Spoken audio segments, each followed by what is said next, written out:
little musicians, it's Mr. Olivarez, and it is book time, but we are going to be celebrating Black History Month.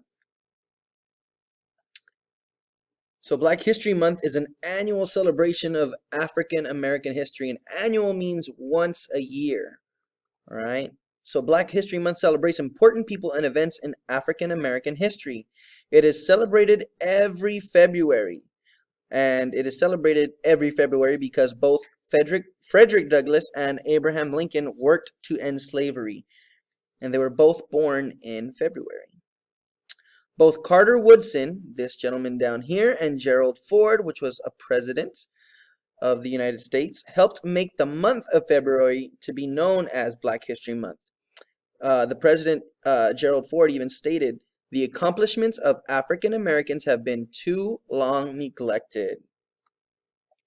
There are many amazing stories and accomplishments, but these amazing men and women should not be celebrated once a month. They should be celebrated all year round, right? 24/7, 365. So the book we're going to be reading is Follow the Drinking Gourd. All right, the book we are going to be reading about today is called Follow the Drinking Gourd. And this book is based on a code song, and supposedly this was a code song, but some people say it's a myth that this one was a code song or not. That's up for debate. But code songs were a real thing, and code songs did give instructions of when to, telling the slaves when to go and where to go, right? To get to freedom. So this is the book, but I thought I'd play the song for you that's going to be in this book. So let me just give you a little bit of it.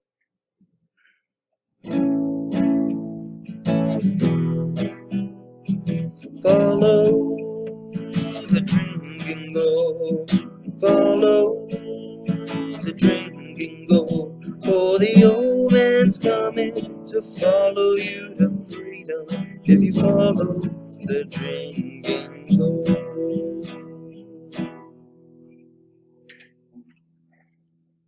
So let's get started with this book, Follow the Drinking Gourd.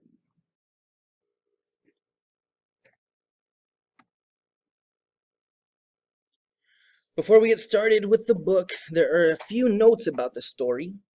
In the early days of slavery in the United States, many slaves tried to escape their cruel bondage, and bondage means like chains and handcuffs, right? By fleeing north, usually to Canada, to freedom. By the 1840s, a loosely organized group of free black slaves and white sympathizers formed a secret network of people and places that hid escaped slaves on their dangerous journey to freedom. A network that came to be known as the Underground Railroad. Traveling along darkened roads at night, hiding out by day, moving slowly upriver along hundreds of miles connecting waterways, the fugitive slaves endured many hardships. Slave catchers hunted them down with dogs. Many were shot or hanged, and even after crossing into the free states, runaway slaves could still be captured and returned to their masters for a reward. The most famous conductor on the Underground Railroad was Harriet Tubman, a runaway slave herself who led hundreds of her people to freedom. Among other conductors, there was one-legged sailor named Peg-Leg Joe. Joe hired himself out to plantation owners as a handyman. Then he made friends with the slaves and taught them what seemed a harmless folk song, Follow the Drinking Gourd. But hidden in the lyrics of the song were directions for following the Underground Railroad. The drinking gourd is the Big Dipper, which points to the North Star. When the sun comes back and the first quail calls, meant spring, when travel might be least hazardous. As the runaway slaves followed the stars north, they would come across the marks Peg-Leg Joe had made in mud or in charcoal on dead trees, a left foot and a peg foot, and they would know they were on the right trail. The river that ends between two hills was Tombigbee River. The second was the Tennessee River, and the Great Big River was the Ohio River, where Peg-Leg Joe would be waiting to ferry them across the free states on the other side. From there, the fugitives were guided from one hiding place to the next until, with luck, they made it to Canada or other safe places in the north. Long ago, before the Civil War, there was an old sailor called Peg-Leg Joe. Joe had a plan. He'd use hammer and a nail and saw and work for the master, the man who owned slaves on the cotton plantation. Joe had a plan. At night, when work was done, he'd teach the slaves a song that secretly told the way to freedom. Just follow the drinking gourd, it said. When the song was learned and sung all day, Peg-Leg Joe would slip away to work for another master and teach the song again. One day, a slave called Molly saw her man James sold to another master. James would be taken away, their family torn apart. Just one more night together. A quail called in the trees that night. Molly and James remembered Joe's song. They sang it low. When the sun comes back and the first quail calls, follow the drinking gourd. For the old man's a-waiting for, carry you to freedom if you follow the drinking gourd. They looked to the sky and saw the stars. Taking their little son Isaiah, old Hattie, and her grandson George, Molly and James set out for freedom that very night, following the stars of the drinking gourd. When daylight came, they ran all night through the fields till they crossed the stream to the woods. When daylight came, they hid in the trees, watching, listening for their master's hounds, set loose to find them. But the dogs lost the runaway scent at the stream, and Molly and James and Isaiah, old Hattie and young George, were not found. They hid all day in the woods. At night they walked again, singing Joe's song and looking for the signs that marked the trail. The river bank makes a very good road. The dead trees will show you the way. Left foot, peg foot, traveling on. Follow the drinking gourd. Walking by night, sleeping by day, for weeks they traveled on. Sometimes berries to pick and corn to snatch, sometimes fish to catch. Sometimes empty bellies to sleep on, sometimes no stars to guide the way. They never knew what lay ahead.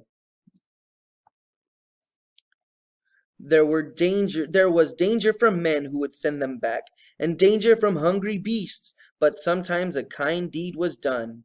One day, as they hid in a thicket from a boy from a farm found them in a bag of feeds for the dogs in the wood.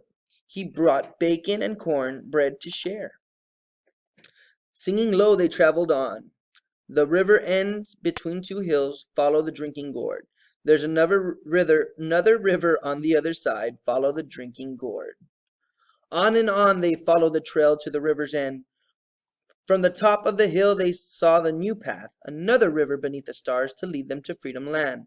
The drinking gourd led them on. The song was almost done. When the great big river meets little river, follow the drinking gourd. For the old man's a-waiting for to carry you to freedom if you follow the drinking gourd. Then they climbed the last hill. Down below was Peg-Leg Joe, waiting at the wide Ohio River to carry them across. Their spirits rose when they saw the old man. Molly and James and Isaiah, old Hattie and George ran to shore. Under a starry sky, Joe rowed them across the wide Ohio River. He told them of hiding places where they would be safe. A path of houses stretched like a train on a secret track leading to north to Canada. He called it the Underground Railroad. It carries riders to freedom. The first safe house stood on the hill. The lamp was lit, which meant it was safe to come. The ragged and weary, they waited while Joe signaled low with a hoot like an owl. Then the door opened wide to welcome the freedom travelers. They were rushed through the house to the barn, for the farmers knew they were slave catchers. A trap door in the floor took them under the barn to hide until it was safe to move on. Then Peg-Leg Joe went back to the river to meet others who followed the drinking gourd. With danger still near, Too close for ease, the farmer sent the 5 travelers on. He drew a map that showed them the way north on the midnight road, to the next house, to the next safe house just over 2 hills. This time, James called the signal, a hoot like an owl, that opened the door to a Quaker farm. The travelers were led to a secret room hidden behind slaves. They rested here for many days and healed their wounds. Soft beds, full meals, new clothes, hot baths washed away some fear and pain. Isaiah smiled. When they were strong, they traveled again, from house to house on the underground trail, still following their drinking gourd north. Sometimes they traveled on foot, sometimes by cart. The wagon they rode near the journey's end carried fruit to market and the runways to freedom. At last they came to the shores of Lake Erie. Molly and James and Isaiah, old Hattie and young George, climbed aboard the steamship that would carry them across to Canada to freedom. 5 more souls are safe, old Hattie cried. The sun shone bright when they stepped on land. They had followed the drinking gourd. So here's the song, Follow the Drinking Gourd. And here you're more than welcome to pause it and sing along.